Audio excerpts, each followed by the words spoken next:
Hey guys, it's Gussi. The 6th installment of our series will be a follow-up to the last episode.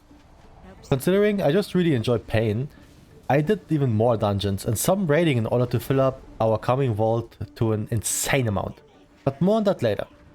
I hope you enjoyed the last episode being more straightforward into dungeons, because this one won't be any different. But first things first. Thank you again for the support on the last video. I've read so many messages about you guys experiencing almost the same things as me on the healer, and that really made me happy. After all, this whole thing is supposed to be a real and honest experience. Almost 1000 views in the first 24 hours and over 50 likes really put a smile on my face that I usually just experience after a good fart joke. With that being said, let's dive into some dungeons. We start this episode with the funny Neltharion's Lair 15. The tank demanded a lust on the first pull since he wanted to make it a bigger one. Sadly, I took aggro instantly from healing him, while the rest of the party just set aggro as well. This led to us never really getting stacked to make it a useful lust, so we died. One after the other, we bit the dust. After the drop start, the tank then complained about no lust being used, like that was the issue, and left the party just in an instant. This reminds me a lot of last seasons in Hordes of Valor, where every damn tank just giga-pulled the trash to the first boss, and then when something wasn't right, they just left as well. Because this key didn't go anywhere, I queued up for more keys, and I found myself in a 16 halls of Infusion full of Germans. At the beginning, this key went mighty fine. Sure, I had to heal a good amount on the trash towards the first boss, but that is just a very common thing, considering all of the things that happened there. Like a good group, we even lasted one of the more annoying trash packs instead of the boss. That's a lot better if you take into account that it's a fortified week. But soon enough, things started to get wonky. On this very heavy pack just before the second boss, our tank decided to step into them without using any cooldowns. And because I didn't expect that, I didn't spam heal him, because why would I see that coming? We made our way back, but obviously lost a good amount of time. This time I gave him full hots before going in, and I tried to interrupt as many casts as possible. While making our way towards the third boss, the tank again got his ass handed to him. He spiked so hard and then also got dropped from 40% to 0 within one global. Again, I didn't expect that for any reason to happen, and also again, he had everything up to live that. So we managed to kill the rest, and while our hunter still ran for his life, the warrior just stood there, unfazed. With little effort, we managed to get the Kajin, and even the boss herself wasn't an issue. But then came the gauntlet. And unfortunately, this is where this whole thing began to go south. Mainly because of me. Because for some damn reason, I was absolutely unable to focus up. Just so you keep an eye out for this, we got to the gauntlet with 9 deaths on the board. Things did even go so rough that I had to go out and repair in order to finish the key. But then I swore myself that I sober up and stop being unreliable. Bruh.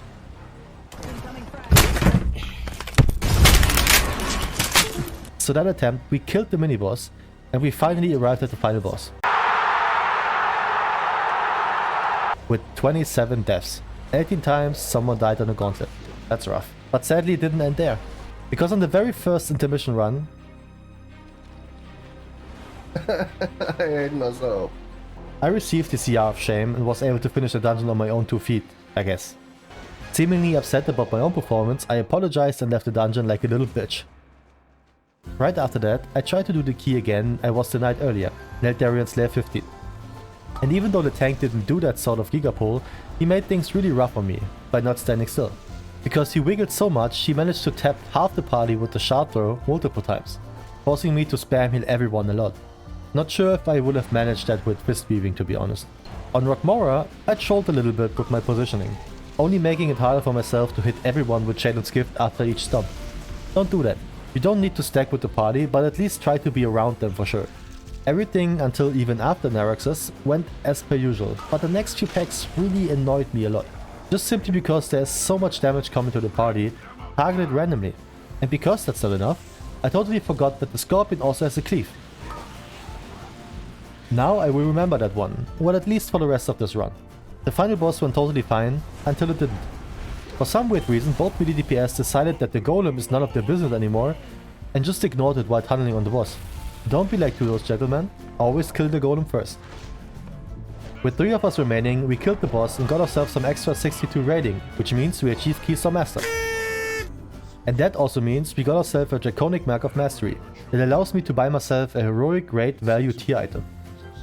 I chose the leg piece for that because of the stats, and also I can enchant them for full value, knowing that I most likely won't replace them anymore. Hello! I'd like to take this quick break to inform you that if you enjoyed this video, you could show it by hitting the like button or even leaving a sub. It is for free after all, and you would make your boy really happy. Thank you for your attention, now back to the video. After Neltharus Slayer, I went ahead and tried myself with another Halt Ski, because the last one really didn't sit well with me. And besides the usual incoming damage here, the Shadow Priest made this very easy for me, since he used Master Spell a lot. But just in case he doesn't use it, I still had Shalon's Gift up to top the party myself. Understandably, he only used the Dispel on 4 or more stacks, and assumed I can heal through the 3 stacks, which is fair enough for sure. Now, if this ever happens to you, that 2 DPS die because they got hit by a bleed and bursting, then this is not your fault. They only receive the bleed when they stand in the cleave of the mobs, so that's on them if you can't heal that. The last pack before the first boss really tried to push me though. Both of these orbs were using their channeling beam onto the same target every damn time. I had to react pretty quickly in order to keep them alive. Not sure if this was bad RNG or if that's intended, to be honest. First boss, as well as the second, went so clean they aren't even mentionable, so we go right ahead into the more annoying trash on our way to the third boss. And again, fortunately the priest master spelled the first set of debuffs in a heartbeat. What an absolute chat, while our shaman just proceeded to stand in every possible AoE. But because this is tyrannical, even Kajin was manageable with ease. Though again, I got cucked by one of the mechanics. Let's have a replay of that. No way was I in the hitbox. And not only I, but the shaman too. Is this a free-to-play game or what? Seemingly confused about this, we started our gauntlet, which, if you remember, didn't go well for me. So I swore myself I would focus up to the absolute maximum.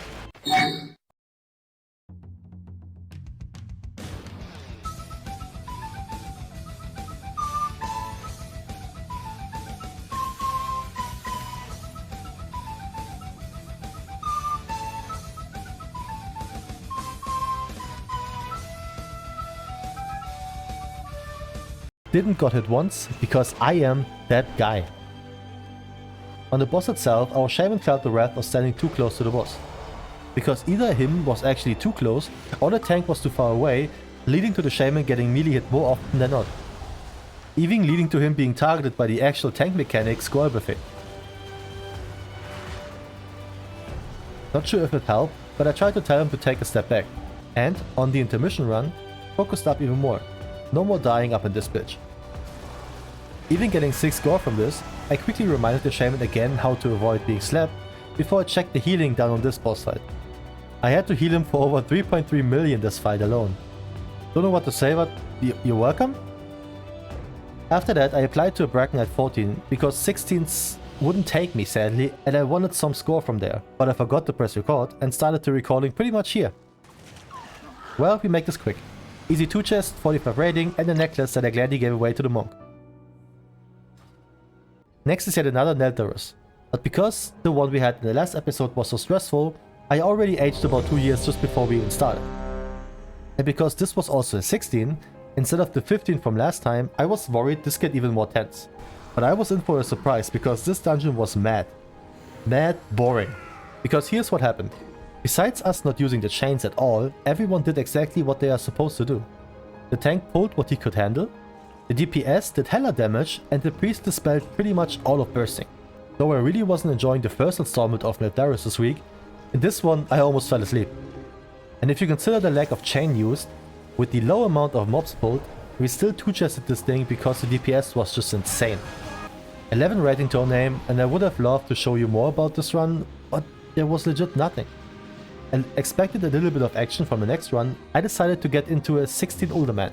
Because we all learned that Uldaman trash hits like hell. And the second pull was already a sight to behold. Unfortunately the tank died, even though he was self-healing himself for almost 120k, and me doing 140k to help out, but we managed to recover this one, so no wipe on the board, and that's all that matters. After we got ourselves a quick dose of dwarf-hitting serotonin, we also made quick work of Bromide. As we learned, we only need to focus on the totem windows for our group heal, because everything else is rather tame. The next set of trash was a bit rougher though, mainly because the tank not playing it proper. You see, you could easily pull the entire trash between Romek and Talondras if you kite them, As long as you stay out of range from their bleed ability, there's no way you die as tank. But our bear just stood still with 2 of them. I mentioned the kiting strat to those mobs and he instantly applied it on the next mob. Quick learner. On Telendrius, we need to watch out for the party member with the bleed, as well as the HP bars before the stomp. But again, because it's fortified, easy going. It is actually mind-blowing how many rough trash packs there are in this dungeon, and because, as usual, I only look at the health bars, which led me to step into not 1, but 2 cleaves. Ember run as well, no issue, but the very first pull after was horrible. Our tank pulled 3 packs of mobs, as well as 2 of those stomping golems, and because we had to line a lot of these stomps, I couldn't heal them at all times. So you can imagine this stressed me out a lot. But I guess if I ever want to get close to 20s, I need to be prepared for those kind of things.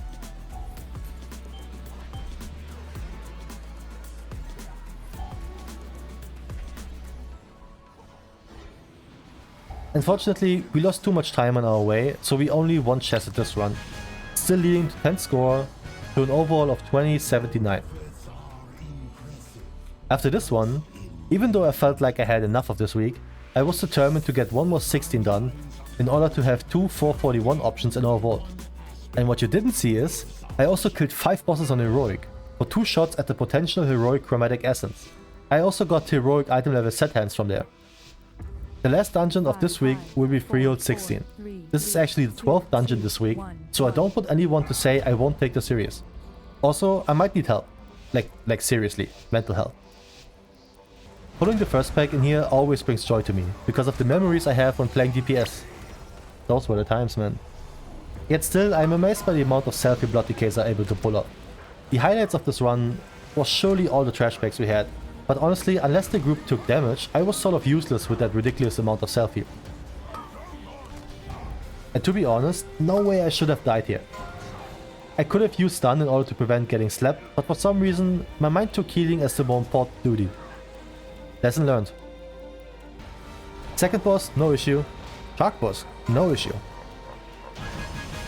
So we went ahead and dealt with the last trash pack of the dungeon in order to finish this week of Mythic Plus, and after killing the last remaining boss, our overall rating after this week is 2093, which means only 407 away from Keystone Hero.